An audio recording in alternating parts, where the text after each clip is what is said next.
સ્વાધ્યાય 9.1 પ્રશ્ન નંબર 6 ધોરણ 7 સમાંતર બાજુ ચતુષ્કોણ ABCDમાં DL અને BM અનુક્રમે બાજુઓ AB અને AD પરની ઊંચાઈઓ છે. આકૃતિમાં જો સમાંતર બાજુ ચતુષ્કોણનું ક્ષેત્રફળ 1470 સેમીનો 2 ઘાત હોય અને AB બરાબર 35 સેમી તથા AD બરાબર 49 સેમી હોય તો BM અને DLની લંબાઈ શોધો. અહીં આપણને સબાચયનું ક્ષેત્રફળ 1470 સેમીનો 2 ઘાત આપેલ છે. પાયો AB બરાબર 35 સેમી આપેલ છે. ત્યારે આપણે ઊંચાઈ DL શોધવાની છે અને જ્યારે પાયો આપણને 49 સેમી આપેલ છે ત્યારે આપણે ઊંચાઈ BM શું કરવાની છે? શોધવાની છે. એના ઉપરથી આપણે ઊંચાઈ DL અને BM શું કરીશું? શોધીશું.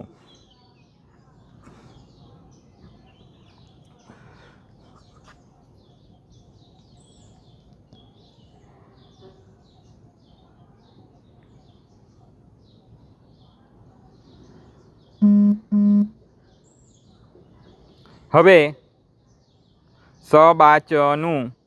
સબાચય એટલે કે સમાંતર બાજુ ચતુષ્કોણનું ક્ષેત્રફળ બરાબર 1470 સેમીનો 2 ઘાત. પાયો B બરાબર AB બરાબર 35 સેમી. ઊંચાઈ H બરાબર DL બરાબર શોધવાનું છે પ્રશ્નાર્થ ચિહ્ન. તો આપણે એના ઉપરથી શોધી નાખીશું. સબાચયનું ક્ષેત્રફળનું સૂત્ર મૂકીને ઊંચાઈ DL શોધી નાખીશું. માટે સબાચયનું ક્ષેત્રફળ બરાબર B ગુણ્યા H. B એટલે પાયો અને H એટલે ઊંચાઈ. તો સબાચયનું ક્ષેત્રફળ 1470 સેમીનો 2 ઘાત મૂકીશું.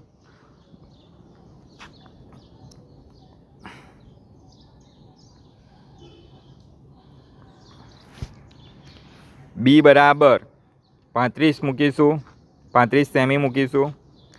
H શોધવાનું છે. હવે આપણે H શોધવાનું છે એટલે જે વસ્તુ શોધવાનું તે ડાબી બાજુ લઈ જવાનું. માટે H ગુણ્યા 35 સેમી બરાબર 1470 સેમીનો 2 ઘાત.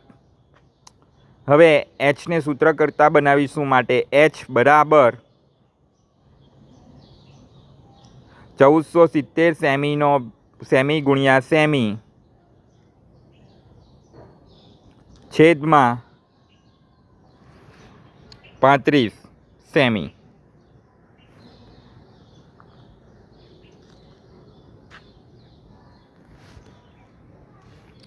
અહીં અંશ અને છેદમાં સેમી સરખા છે માટે કેન્સલ.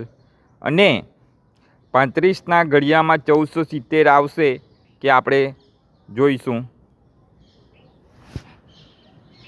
તો 35 ગુણ્યા 42 કરીએ તો આપણને 1470 મળશે. માટે 35 અને 35 સમાન છે અંશ અને છેદમાં, માટે કેન્સલ. H ઊંચાઈ બરાબર શું આવ્યું? એટલે 42 સેમી, જે આપણને DL બરાબર મળી ગઈ છે. તો એટલે આપણને H ઊંચાઈ DL બરાબર 42 સેમી મળી ગયું. હવે એ જ રીતે આપણે જ્યારે AD બરાબર 49 સેમી હોય ત્યારે ઊંચાઈ BM શોધીશું.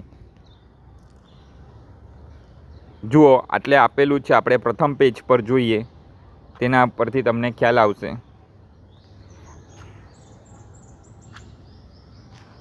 તો અહીં AD બરાબર 49 સેમી આપેલ છે.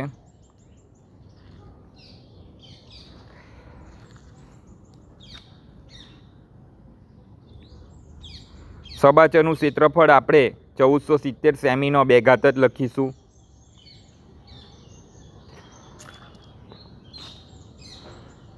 બરાબર 1470 સેમીનો 2 ઘાત.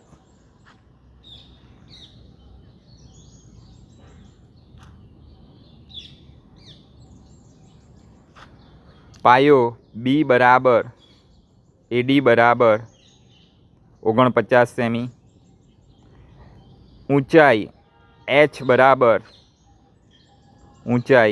બરાબર BM બરાબર પ્રશ્નાર્થ ચિહ્ન શોધવાનું છે માટે હવે એના ઉપરથી સબાચરના ક્ષેત્રફળનું સૂત્ર મૂકીશું. સબાચ એટલે સમાંતર બાજુ ચતુષ્કોણનું ક્ષેત્રફળ બરાબર બી ગુણ્યા એચ એટલે કે પાયો ગુણ્યા ઊંચાઈ.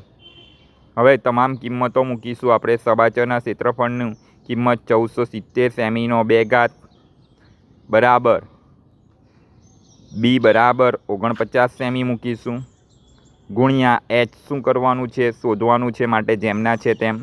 હવે આપણે એચ શોધવાનું છે માટે એચ એ ડાબી બાજુ લઈ જઈશું.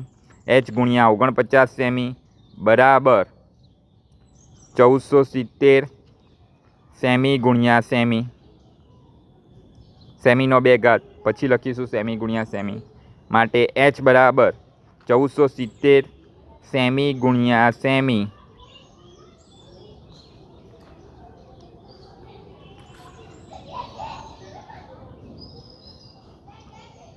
છેદમાં 49 સેમી. 49 ગુણ્યા સેમી. સેમી સેમી સરખા છે માટે કેન્સલ. અંશ અને છેદમાં 49ના ઘડિયામાં 1470 આવશે. 49 ગુણ્યા 30 એટલે 1470 માટે 1470ને કેન્સલ કરીને આપણે એની ઉપર 49 ગુણ્યા 30 લખીશું. અહીં 49 અને 49 શું થશે કેન્સલ માટે એચ ઊંચાઈ આપણને મળી જાય છે. એટલે કેટલી બચે છે ફક્ત 30 બચે છે માટે એચ ઊંચાઈ બરાબર ડીએલ બીએમ બરાબર 30 સેમી આપણને જે મળે છે. તો આટલે આપણને એચ ઊંચાઈ બીએમ બરાબર 30 સેમી મળી ગઈ.